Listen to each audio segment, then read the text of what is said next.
A cultura brasileira é o resultado de uma mistura muito rica, soma das tradições portuguesas, negras e indígenas. Mas se hoje celebramos essa diversidade, nem sempre foi assim. Durante muito tempo, os escravos lutaram contra a opressão dos colonizadores. Eles, que representavam praticamente toda a força de trabalho do Brasil colônia, queriam ter direitos iguais. No século XVII, em Pernambuco, um líder negro ousou enfrentar a ordem colonial e deixar as fileiras de trabalho para combater ao lado dos homens brancos em defesa das terras brasileiras. Era Henrique Dias, um dos personagens principais na luta contra os holandeses que invadiram o Brasil.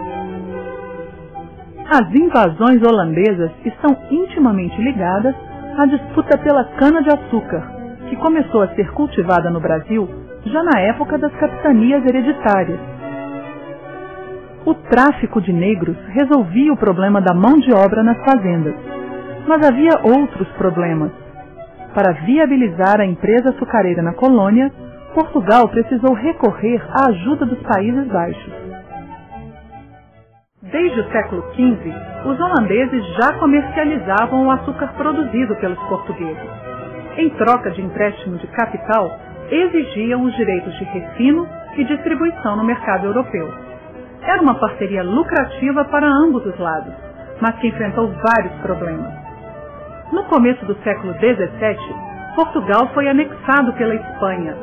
O rei espanhol, Felipe II, católico fervoroso, se opunha duramente aos países protestantes, prejudicando as rotas comerciais dos Países Baixos. Foi quando a Holanda percebeu que poderia ser bem mais vantajoso deixar o papel de intermediária e assumir diretamente a produção da cana-de-açúcar no Brasil. O primeiro ataque holandês ao Brasil ocorreu em 1625, na Bahia, mas em pouco tempo os portugueses expulsaram os invasores. O novo ataque foi em 1630, agora em Pernambuco. Desta vez, 3.800 homens atracaram no Recife e conseguiram derrubar a resistência luso-brasileira. Henrique Dias ofereceu-se como voluntário para lutar ao lado de Matias de Albuquerque.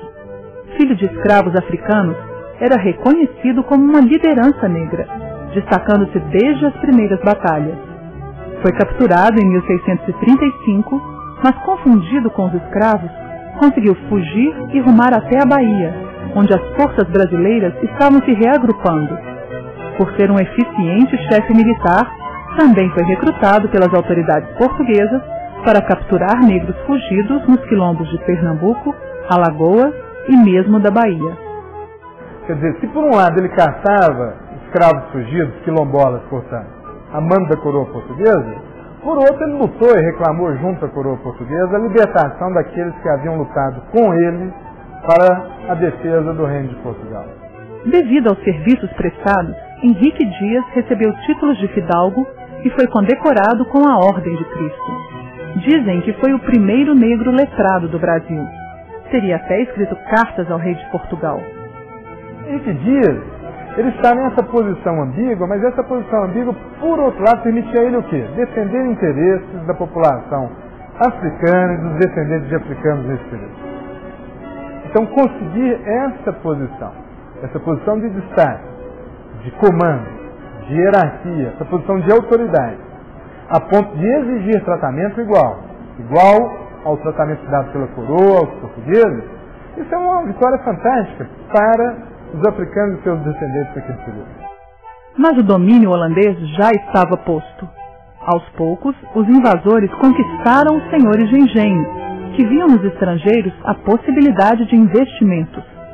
Os domínios dos invasores atingiram todo o litoral nordestino, do Maranhão até a foz do rio São Francisco.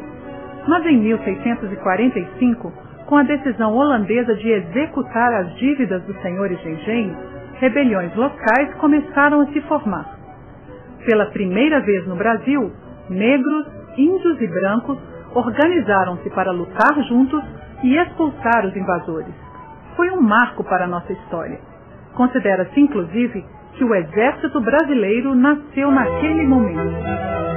A revolta contra o domínio holandês foi liderada pelo rico senhor de engenho João Fernandes Vieira.